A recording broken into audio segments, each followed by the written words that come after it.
ejaan di Indonesia. Sebelum itu kita harus tahu dong tentang apa sih ejaan.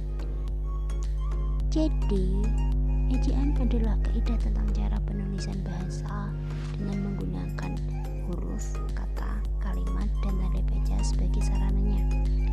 Ejaan Indonesia mengalami 7 kali perubahan. Yang pertama ejaan Van Ophusen, yang kedua ejaan Republik atau ejaan Swandi, yang ketiga ejaan pembaharuan, yang keempat ejaan Melindo, yang kelima ejaan baru atau lembaga bahasa dan kasusastraan, yang keenam ejaan yang disempurnakan, serta yang terakhir adalah ejaan bahasa Indonesia.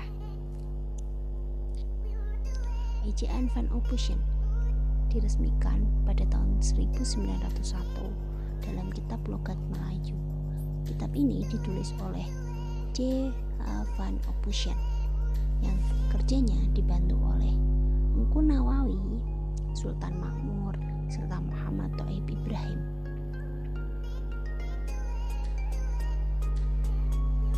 Penulisan dalam ejaan Van Ophusen.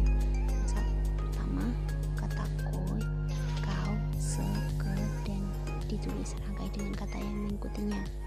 Contoh kulihat dan ke rumah. Kata pun selamanya dihubungkan dengan kata sebelumnya. Contoh adapun raja itu. 3. Ke dan se merupakan awalan, bukan ka dan sa. Contoh ketiga sebenarnya. 4. Ejaan Van Ophusen ini telah membahas awalan ber, ter, dan per yang jika dirangkai dengan kata dasar berawalan huruf R akan luluh. Contoh berumah, terasa. 5. Akhiran i diberi tanda petik 2 apabila bertemu dengan kata berakhiran huruf A. Ejaan Republik atau ejaan Swandi resmi pada 19 Maret tahun 1947 menggantikan ejaan Van Ophusen. Diberi nama Swandi sesuai dengan Menteri Pendidikan yang menjabat pada masa itu. Hal-hal yang dibahas dalam ejaan Republik. 1. Huruf OE diganti menjadi O. 2. Bunyi hamzah dan bunyi sentak diganti huruf K. Contoh tak dan rakyat. 3. Pengulangan diberi angka 2. Contoh buku-buku. 4. Kata dasar berhuruf EPP dalam bahasa Jawa boleh dihilangkan. Contoh perahu menjadi perahu, tetapi tidak kata berimbuan. Misalnya perangkat tidak diubah menjadi perangkat. Ejaan pembaharuan. Ejaan pembaharuan diresmikan pada tahun 1957 oleh Profesor Parijono dan E. Katopo.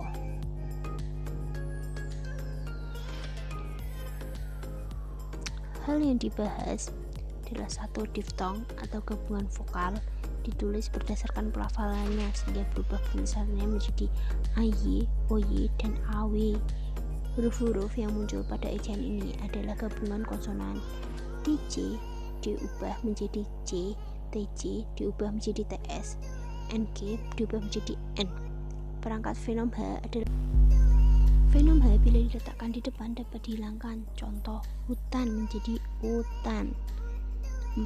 Konsonan rangkap pada akhir kata dihilangkan. Contoh presiden menjadi presiden. 5. Partikel pun yang berarti juga dan saja ditulis terpisah. Contoh sekalipun menjadi sekalipun. Kata berulang yang memiliki arti tunggal ditulis tanpa tanda hubung. Contoh alun-alun.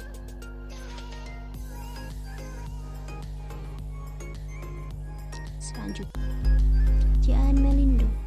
Ejaan Melindo sebagai hasil usaha penyatuan sistem ejaan huruf Latin di Indonesia dan Persekutuan Tanah Melayu pada tahun 1999. Hal-hal yang ditetapkan. 1. Gabungan konsonan TC diganti dengan C. Contoh cinta diubah menjadi cinta. B. Gabungan konsonan NJ diganti dengan NJ. C. Ejaan kata yang menggunakan tanda fonem lain dari yang dicontohkan fonem Melindo dianggap kata asing. Ejaan baru atau ejaan lembaga kasusastraan.